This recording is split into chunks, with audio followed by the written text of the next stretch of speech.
نحمده ونصلي على رسوله الكريم اما بعد فاعوذ بالله من الشيطان الرجيم بسم الله الرحمن الرحيم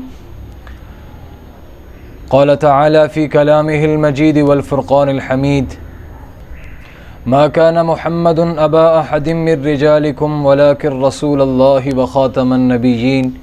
وكان الله بكل شيء عليما صدق الله العظيم۔ میرے دوستو، اللہ تعالیٰ نے اس جہان کو جس وجہ سے بنایا ہے، یہ نظام کائنات جس کی وجہ سے چل رہا ہے، اور یہ ساری دنیا کا نظام جس بندے اور جس شخصیت کی وجہ سے اللہ رب العزت نے اس کو تخلیق فرمایا ہے، وہ بالاتفاق آپ صلی اللہ تعالی علیہ وآلہ وسلم کی ذات گرامی ہے۔ آپ صلی اللہ تعالی علیہ وآلہ وسلم اس کائنات کی وجہ ہیں۔ اللہ رب العزت نے اتنا بڑا نظام، اتنی بڑی کائنات صرف اپنے محبوب آپ صلی اللہ تعالی علیہ وآلہ وسلم کی وجہ سے بنائی ہے۔ آپ صلی اللہ تعالی علیہ وآلہ وسلم کو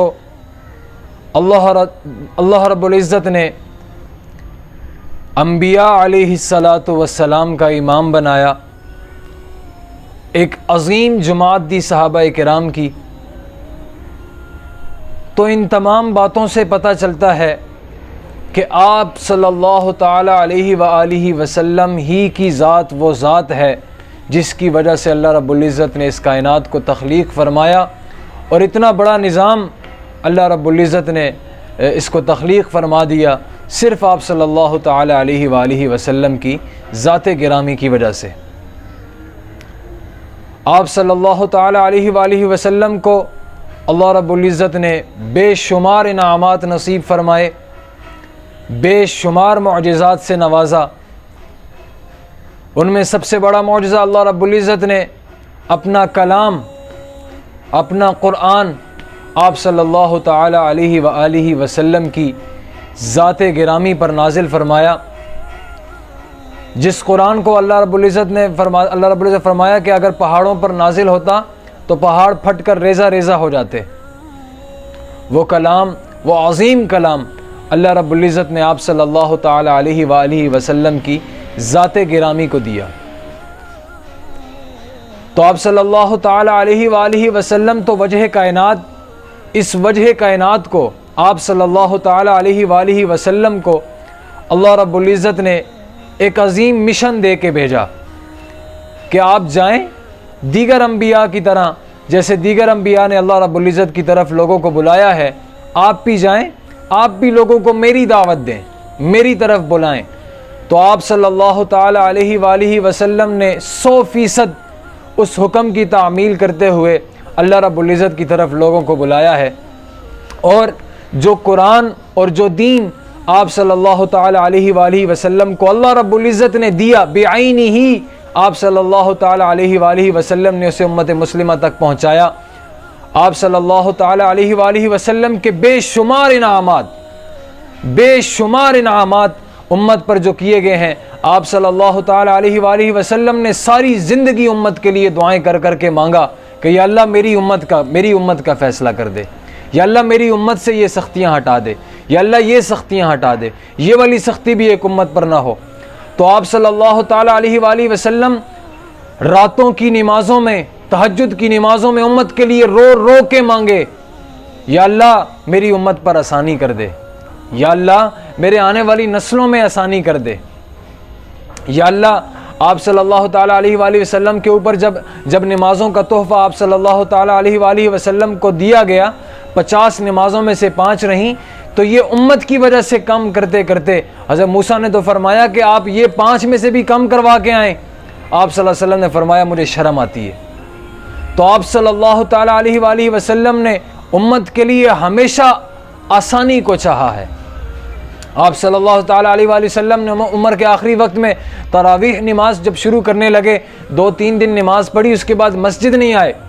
کہ میری امت پر اس چیز کو لازم فرض قرار نہ دے دیا جائے کہ میری امت کے لیے یہ مشکل ہو جائے گا، میری امت مشکل میں نہ پڑ جائے۔ آپ صلی اللہ تعالیٰ علیہ وآلہ وسلم فرماتے ہیں، ابن ماجہ کی روایت ہے کہ لولا ان اشق علی امتی لفرضت السواک عند کل صلاۃ، کہ میں اگر مجھے اس چیز کا خوف نہ ہو کہ یہ چیز میری امت پر مشقت نہ گزرے، مشقت میں نہ پڑ جائے، آپ صلی اللہ علیہ وسلم نے فرمایا کہ لولا ان اشق علی امتی لفرضت السواک عند کل صلاۃ، کہ اگر مجھے اس چیز کا خوف نہ ہو کہ امت مشقت میں پڑ جائے گی تو میں مسواک کو فرض قرار دے دوں۔ یعنی کہ آپ صلی اللہ تعالیٰ علیہ وآلہ وسلم اپنی محبوب جو چیزیں ہیں، جو آپ صلی اللہ علیہ وسلم کو پسند ہیں، جو آپ صلی اللہ تعالیٰ علیہ وآلہ وسلم اپنی زندگی میں رکھنا چاہتے ہیں، اس کو اتنی تاکید کے ساتھ نہیں رکھ رہے کہ اگر میں ایسا کوئی کام کروں تو میری امت پر یہ چیز لازم نہ ہو جائے۔ تو آپ صلی اللہ تعالیٰ علیہ وآلہ وسلم نے اپنی امت کے لیے ہمیشہ آسانی کو چاہا کہ میری امت مشقت میں نہ پڑے، میری امت کے اوپر کوئی مشقت نہ آئے۔ کل قیامت کے روز آپ صلی اللہ تعالیٰ علیہ وآلہ وسلم، ہر نبی اپنی امت کے لیے نہیں پریشان ہوگا، ہر نبی کہے گا یا ربی نفسی نفسی، میرا کیا بنے گا، میرا کیا بنے گا، لیکن صرف آپ صلی اللہ تعالیٰ علیہ وآلہ وسلم کی ایک مشفق ذات کہ وہ کہیں گے کہ یا ربی امتی، میری امت کا کیا بنے گا، یا اللہ میری امت، یا اللہ میری امت۔ تو میرے دوستو، جیسے آپ صلی اللہ تعالیٰ علیہ وآلہ وسلم نے امت کے لیے آسانی کو چاہا ہے، امت کے لیے ہر دم آسانی کو چاہا ہے، امت کے لیے مشکلات کو دور کرنا چاہا امت سے، تو میرے دوستو اس امت پر بھی کچھ چیزیں لازم ہیں، اس امت پر بھی کچھ چیزیں لازم ہیں کہ آپ صلی اللہ تعالیٰ علیہ وآلہ وسلم کی ذات گرامی پر اگر کوئی ناپاک زبان بولے، اگر کوئی ناپاک زبان آپ صلی اللہ تعالیٰ علیہ وآلہ وسلم کے دین کے اوپر آنچ اٹھانے کی کوشش کرے تو اس امت کا فرض بنتا ہے، میں قربان جاؤں صحابہ کرام رضوان اللہ علیہم اجمعین پر، خدا کی قسم اپنے والد کو تھپڑ مارا۔ ابو بکر صدیق رضی اللہ تعالیٰ عنہ نے اپنے اتنا مشفق انسان، اتنا صبر کرنے والا انسان، میرے دوستو جب باپ نے گستاخی کی سامنے آپ صلی اللہ علیہ وسلم کی غیر موجودگی میں، بات کی باپ نے، خدا کی قسم تھپڑ مار دیا، سب باپ نے باپ کو تھپڑ مارا، باپ آپ صلی اللہ علیہ وسلم کی مجلس میں چلے گئے، عرض کیا کہ یا رسول اللہ آپ کے انتہائی مشفق ساتھی نے تھپڑ مار دیا مجھے، میں والد ہوں اس کا۔ آپ صلی اللہ علیہ وسلم نے ابو بکر صدیق رضی اللہ تعالیٰ عنہ کو بلایا اور ان سے پوچھا کہ آپ نے کیوں تھپڑ مارا؟ ابو بکر صدیق رضی اللہ تعالیٰ عنہ کا عجیب جواب، تاریخی جواب، خدا کی قسم یہ جواب کوئی ولی نہ دے پاتا۔ آپ صلی اللہ تعالیٰ علیہ وسلم سے حضرت ابو بکر صدیق رضی اللہ تعالیٰ عنہ نے عرض کیا اگر میرے ہاتھ میں تلوار ہوتی خدا کی قسم اس کا میں سر اتار دیتا۔ عجیب جملہ کہ تلوار نہیں تھی میں تو بالکل ختم کر دیتا۔ یہ صحابہ کرام کا آنے والے لوگوں کے لیے درس تھا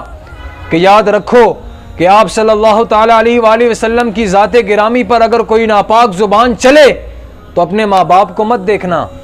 اپنی حکومتوں کو مت دیکھنا، اپنے آگے پیچھے لوگوں کو مت دیکھنا، صرف آپ صلی اللہ تعالیٰ علیہ وآلہ وسلم کی اطاعت میں چلتے ہوئے، صحابہ کرام کی تابعداری اور فرما برداری کرتے ہوئے اس ناپاک کا سر قلم کر دو، اس ناپاک انسان کو اس دنیا سے صفحہ ہستی سے مٹا دو۔ یہ ہمیں سکھایا ہوا ہے، الحمدللہ ہمیں اس چیز پر فخر ہے۔ یہ ہمارا دین جو آپ صلی اللہ تعالیٰ علیہ وآلہ وسلم نے ہمیں دیا، یقیناً اس میں آسانیاں ہیں، یقیناً اس میں نرمی ہے، لیکن ایک بات ضرور عرض کرنا چاہوں گا کہ اس دین میں کچھ پہلو ایسے ضرور ہیں جو میں تمام جتنے بھی میرے سننے والے حضرات ہیں سب سے کہنا چاہوں گا کہ دین کا اگر مطالعہ کریں تو آپ کو دین میں کچھ ایسی چیزیں ضرور ملیں گی جہاں سختی پائی جاتی ہے۔ میرے دوستو دین کے دائرے کے اندر نرمی ہے، دین کے دائرے کے اندر نرمی ہے، 100% شریعت پر چلو گے تو 100% نرمی ہے، لیکن کچھ جب حدود کو کراس کیا جاتا ہے، ان حدود کو پامال کیا جاتا ہے، اللہ کی قسم صحابہ اکرام نے جنگیں لڑی ہیں، آپ صلی اللہ علیہ وسلم کی ذات گرامی کے سامنے صحابہ نے تیر کھائے ہیں، تیر کھائے ہیں صحابہ نے، اپنے سینوں کو چھلنی کروایا ہے تیروں سے۔ جہاں جو لوگ نرمی کا صرف دم بھرتے ہیں وہ صحابہ کا جہادی میدان بھی دیکھیں ذرا، وہ لوگ صحابہ کا جہادی میدان بھی دیکھیں، وہ لوگ صحابہ کرام کی جہادی جو آپ صلی اللہ تعالی علیہ وآلہ وسلم کی تربیت تھی، وہ والی تربیت بھی تو دیکھیں۔ کیا آپ صلی اللہ تعالی علیہ وآلہ وسلم نے ہمیشہ صبر سکھایا؟ نہیں، یہ صبر 3 قسم کے صبر ہیں، یاد رکھیں۔ ایک صبر طاعت پہ صبر ہے، ایک ظلمت سے صبر ہے، ظلم پہ صبر ہے، ایک ہے آپ فرما برداری پر چل رہے ہیں، اس پر ڈٹے ہوئے ہیں، یہ بھی ایک صبر ہے۔ صحابہ کرام نے یہ والا صبر جنگوں کے میدانوں میں دکھایا ہے، پیٹھ نہیں پھیری۔ تو میرے دوستو، جب صحابہ کرام رضوان اللہ علیہم اجمعین نے آپ صلی اللہ علیہ وسلم کی عزت اور ناموس کی بات آئی ہے تو جانیں لٹائی ہیں۔ آپ صلی اللہ علیہ وسلم کی حدیث مبارکہ، ایک نے گستاخی کی اور گستاخی کر کے خانہ کعبہ کی دیوار کے ساتھ لپٹ گیا۔ صحابہ نے عرض کیا یا رسول اللہ وہ تو وہاں چلا گیا۔ آپ صلی اللہ علیہ وسلم نے فرمایا وہی ختم کر دو، یہ اتنا اہم معاملہ ہے۔ میرے دوستو، یہ پاکستان نہیں، یہ والد نہیں، یہ بیٹے نہیں، یہ اولاد نہیں، یہ کوئی بڑا ملک نہیں، یہ کوئی کسی بھی ایٹامک انرجی کی بات نہیں ہو رہی۔ اس معاملے میں اگر کوئی بھی شخص اپنی زبان درازی کرے گا، کوئی بھی شخص اگر اپنی زبان کو کھولے گا، تو یاد رکھیں یہ ماں باپ کا دودھ پینے، یہ صحابہ کرام کا دم بھرنے والے، یاد رکھیں اگر کوئی بھی زبان کھولے گا تو صحابہ کرام کا نام لیوا، خدا کی قسم ایسے لوگ موجود ہیں، ایسے لوگ موجود ہیں جو کسی سے گھبرائیں گے نہیں، جو کسی سے کترائیں گے نہیں۔ آپ صلی اللہ تعالی علیہ وآلہ وسلم کی عزت اور ناموس کے لیے اپنی جان کو قربان کرنا لوگ جانتے ہیں۔ تو میرے دوستو، آپ صلی اللہ تعالی علیہ وآلہ وسلم کی ذات گرامی پر، ناموس پر اگر کوئی بھی ناپاک زبان استعمال کرے، چاہے وہ مسلمان ہے، کافر ہے، سکھ ہے، یہودی ہے، پاکستان سے تعلق رکھتا ہے یا کسی غیر ملک سے تعلق رکھتا ہے، ہم کسی فرانس کو نہیں جانتے، ہم کسی پاکستان کو نہیں جانتے، صرف ناموس صحابہ کی بات جہاں ہو۔ الحمدللہ ہم مسلمان ملک میں رہتے ہیں، ہم نے کلمہ پڑھا ہے، اللہ رب العزت نے ہمیں کلمے کی دولت سے مالا مال فرمایا ہے۔ جہاں کلمے کی دولت سے مالا مال فرمایا ہے، وہاں آپ صلی اللہ تعالی علیہ وآلہ وسلم کی عزت، اللہ کی قسم آج بھی ایک ناپاک سے ناپاک انسان اگر کوئی خراب کرنا چاہے گا تو مسلمان موجود ہے، وہ آپ صلی اللہ تعالی علیہ وآلہ وسلم کی عزت اور ناموس کے لیے اپنی جان کو قربان کرنا بھی جانتا ہے اور کسی کی جان لینا بھی جانتا ہے۔ یاد رکھیے، خدا کی قسم صحابہ کرام رضوان اللہ تعالی علیہم اجمعین کا ہمیں امت تک یہی درس ملا ہے کہ جہاں نرمی وہاں نرمی میں رہو، جہاں سختی ہے وہاں سختی ہی چلے گی۔ آج ایک ہمارے دوست کہنے لگے کہ بھائی پردے کے بارے میں بات ہو رہی تھی تو فرمانے لگے کہ بھائی دیکھیں ایک حرم ایسی جگہ ہے وہاں تو عورت کا پردہ نہیں ہے، یہاں پردہ ہے تو وہاں کوئی عورت پردہ کرنا چاہے گی تو کیا ہوگا؟ تو میں نے ان سے عرض کیا کہ دیکھیں جہاں اللہ نے پردہ نہیں رکھا ہم کون ہوتے پردہ رکھنے والے؟ اگرچہ علماء کرام نے کچھ ترتیب ایسی بتائی ہے، لیکن میں ایک مختصر بات کر رہا ہوں کہ اگر کوئی شخص، اللہ تو یہ دیکھتے ہیں کہ بھائی کوئی میرے حکم کی کتنی تعمیل کر رہا ہے، میری کہی ہوئی بات کی اہمیت کتنی سمجھ رہا ہے وہ لوگ۔ تو میرے دوستو، آپ صلی اللہ تعالی علیہ وآلہ وسلم کی ناموس کے اوپر کوئی بھی شخص اگر بات کرے گا تو اللہ کی قسم میں ہر بندے تک یہ بات پہنچانا چاہوں گا کہ اس دنیا میں ایسے لوگ موجود ہیں کہ اللہ کی قسم وہ ناموس رسالت کے اوپر اپنی جان کو قربان بھی کر دیں گے اور اپنا تن من دھن سب کچھ دین پر لوٹانے کے لیے تیار کھڑے ہیں۔ تو گستاخی کرنے والے لوگ اس بات کو ذہن میں رکھیں، ہم لاوارث نہیں ہیں، آپ صلی اللہ تعالیٰ علیہ وآلہ وسلم کی ناموس لاوارث نہیں ہے، آپ صلی اللہ تعالیٰ علیہ وآلہ وسلم کا دین لاوارث نہیں ہے۔ آج بھی لوگ موجود ہیں، آج بھی لوگوں کے جذبات موجود ہیں۔ تو میری تمام مسلمانوں سے گزارش ہے کہ ہم کسی بھی قسم کی گستاخی اور آپ صلی اللہ تعالیٰ علیہ وآلہ وسلم کی دین کے اوپر کسی بھی قسم کی ناپاک زبان کو برداشت نہیں کریں گے۔ انشاءاللہ ہم کسی بھی ناپاک زبان کو استعمال نہیں ہونے دیں گے انشاءاللہ۔ اللہ رب العزت سے دعا ہے اللہ ہم سب کو صحیح معنوں میں دین کا داعی بنائے، صحیح معنوں میں دین پر عمل کرنے کی توفیق نصیب کرے، اور جہاں دین کی نرمی ہے وہاں ہم نرم رہیں، جہاں اللہ نے، آپ صلی اللہ علیہ وسلم نے، صحابہ کرام نے ہمیں جذبات سکھائے ہیں، ہمیں سختی سکھائی ہے، اللہ ہمیں ان معاملات میں سختی اور جذبات کے ساتھ کام کرنے کی توفیق نصیب فرمائے۔ وآخر دعوانا ان الحمد للہ رب العالمین۔